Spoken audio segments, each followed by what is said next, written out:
Hello everyone, this week we'll be exploring how to do urban sketching with watercolors.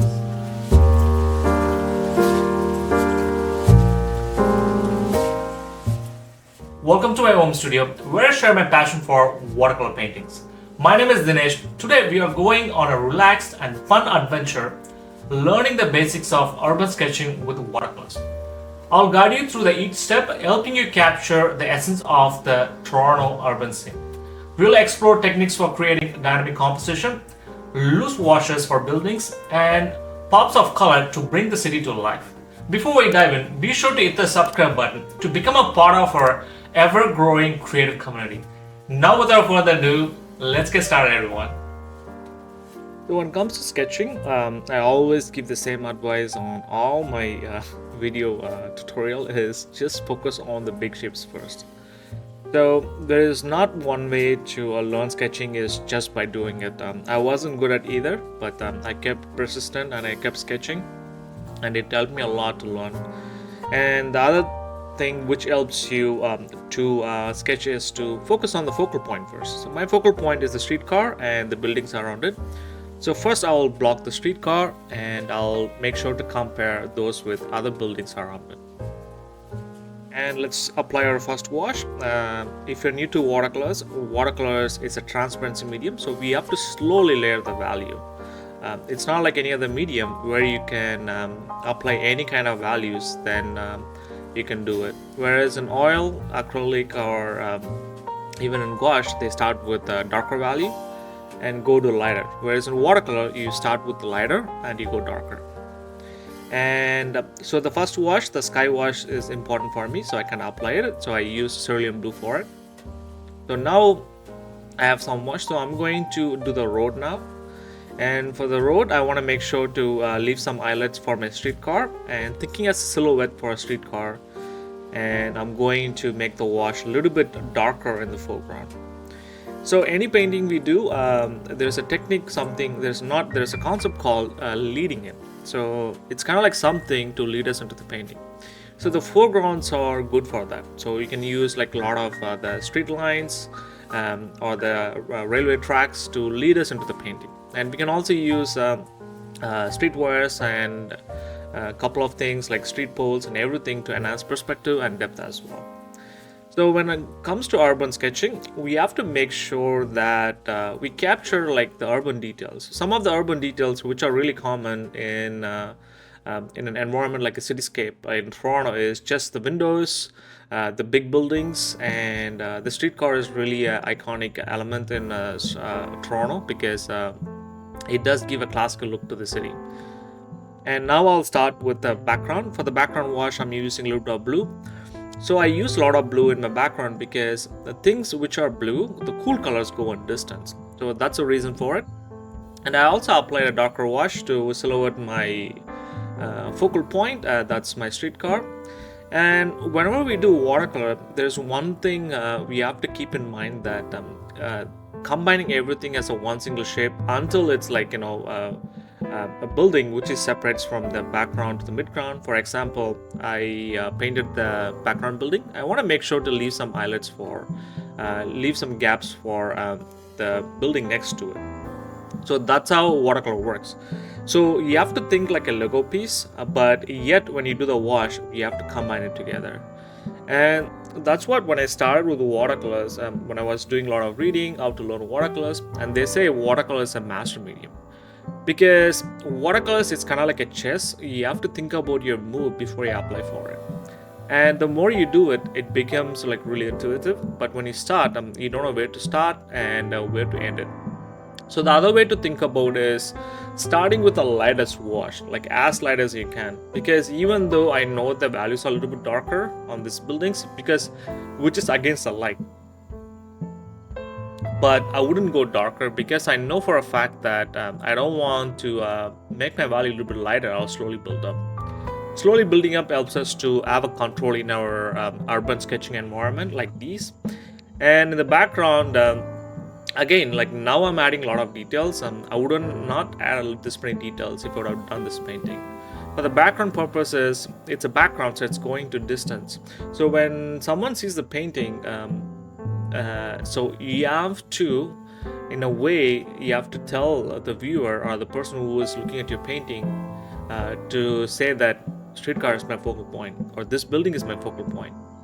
And that's the other thing. In the beginning, when I started painting, I go and render all the details everywhere, each and individual windows and everything, even though I wasn't good in watercolors, but that's what I did. But later I realized when I was looking at a lot of paintings, and I was listening to a lot of artists, a lot of professional artists, and everybody does the same thing, even classical painters. And if you go and see, it will be a single brush mark in distance, and that's it. And they wouldn't do anything else. But if you see their focal point, and they'll render a lot of details on it. So when you do urban sketching, and since I'm doing this in my studio, so I have time, so I'm taking my time to making my lines straight and a little bit careful with my brush strokes. Whereas if I would have done this painting in a plein air on location, my brush strokes will be a little bit loose, because I want to capture that mood, and I also want to learn how the atmosphere affects the environment, how the urban cityscape going to look like in a lighting condition, like in an afternoon or in the evening. And in the studio, I can take my time, I can, lay my wash a little bit better and make it a little bit proper and stuff.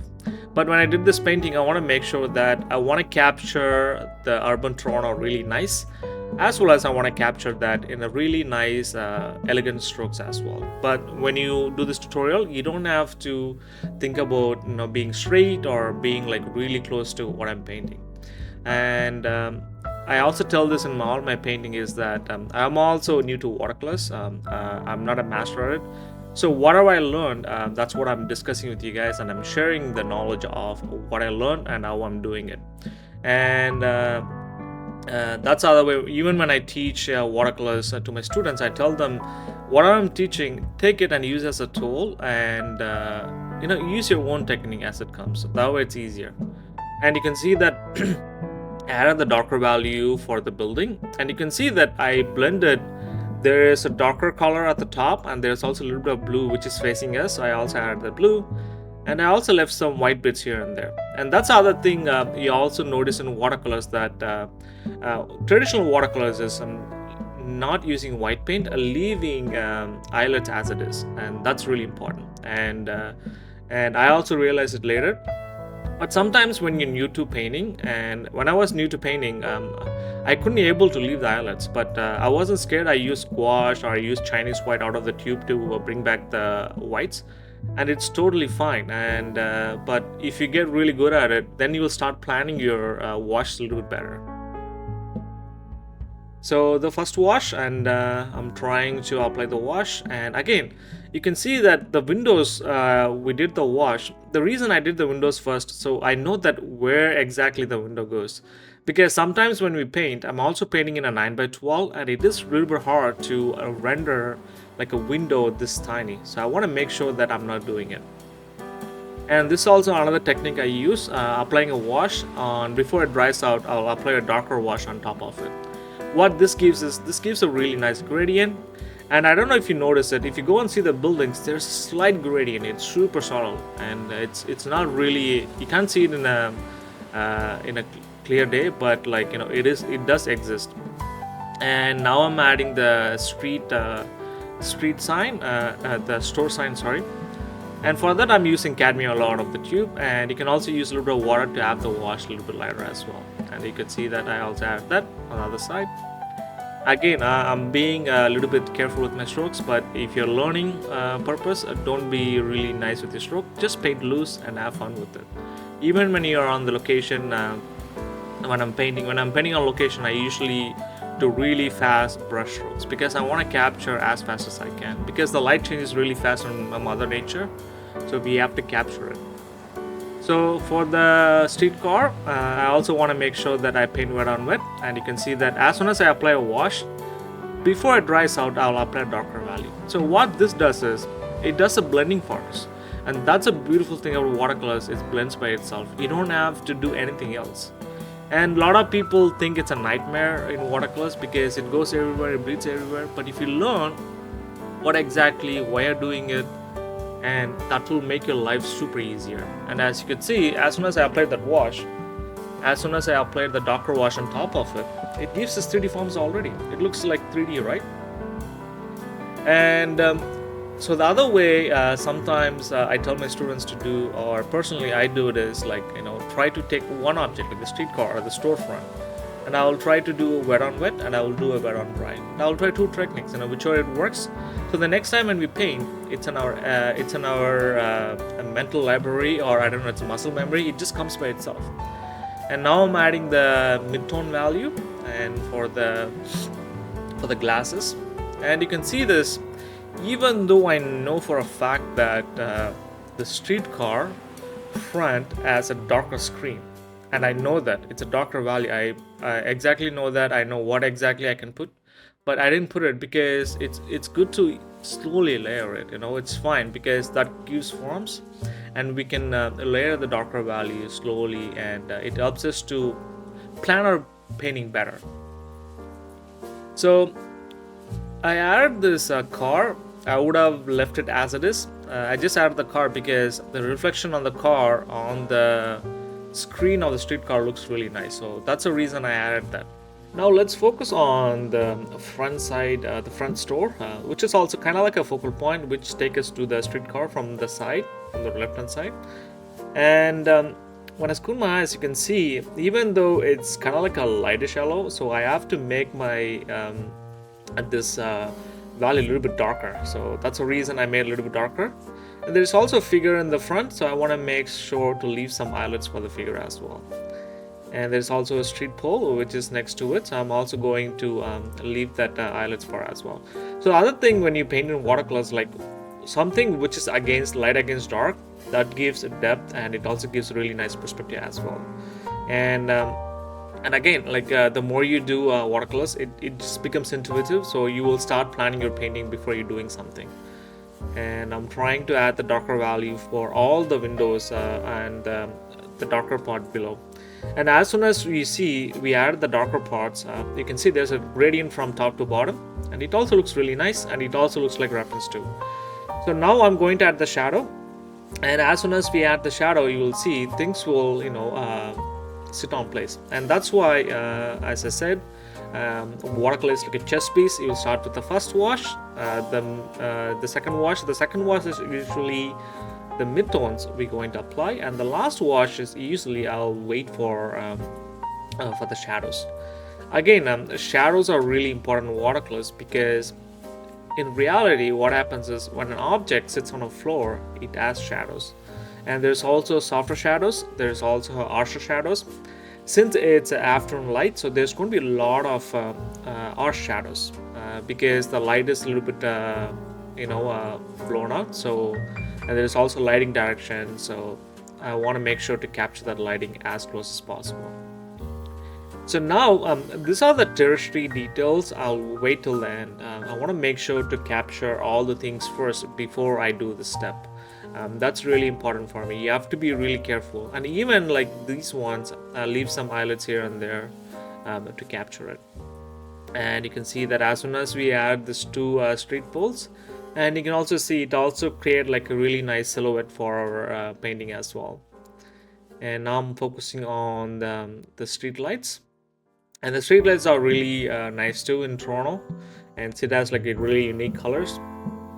Now let's add the storefront and storefront signs, which also gives a really nice impact as well. And you can see some of the values on the street poles are a little bit lighter, but it's okay to have a little bit darker because it's going to act really nice against the sky. So if I would have done this painting, I would have moved the street pole a little bit towards the right, and since I went with this composition, so I'm keep pursuing it. Sometimes what happens is once you paint, you can't move things around because we applied the wash already. And as you can see, this is a darker wash I was talking about. I know this darker pigment, I know that it will make my mirrors a little bit darker, and it also creates the forms, but I waited till the end because I know that I can slowly layer it, and that will give really nice forms. And there's also a darker pigment which is at the shadow part. I'm also adding that as well.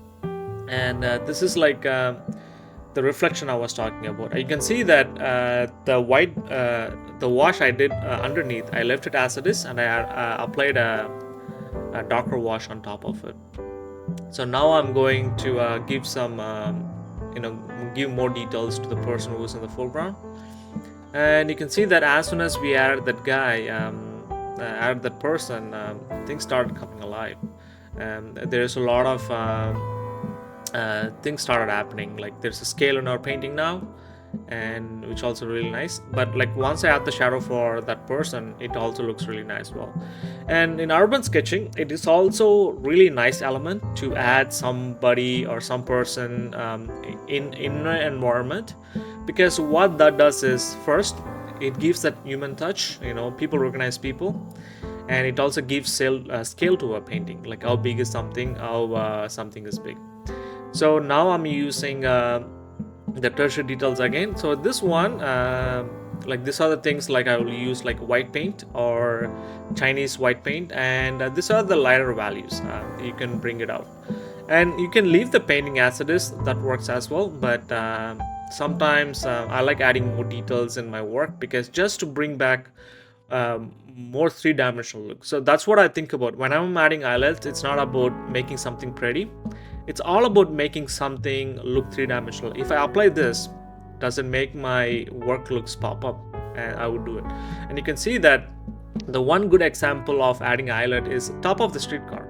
This one glint which is on the top left, I added it, and that makes the streetcar pop. And you can also see I also added a couple of highlights on the darker side as well.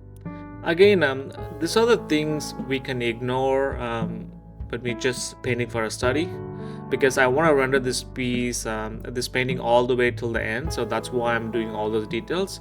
But personally, if you want to learn something from this video, I wouldn't like adding all those details. This is how my painting looks like at the end. I usually tape my watercolor paper to get the crisp edges. And again, to take out from this video is to learn to apply the wash properly and don't worry about the details. And now it's your turn. You can take my reference or use your own reference and apply the techniques what I have showed today. Thank you once again for watching this painting tutorial. Please feel free to share your thoughts in the video in the comment section below. If you have any other watercolor related topics you'd like me to cover, reach out to me at watercolorimpressions@gmail.com or comment down below. Don't forget to give this video a thumbs up. Be sure to hit the subscribe button to become a part of our learning community. By subscribing, you will receive weekly upload notifications and stay updated on our channel, and share with your fellow artists, friends and family. And good luck with your painting, folks.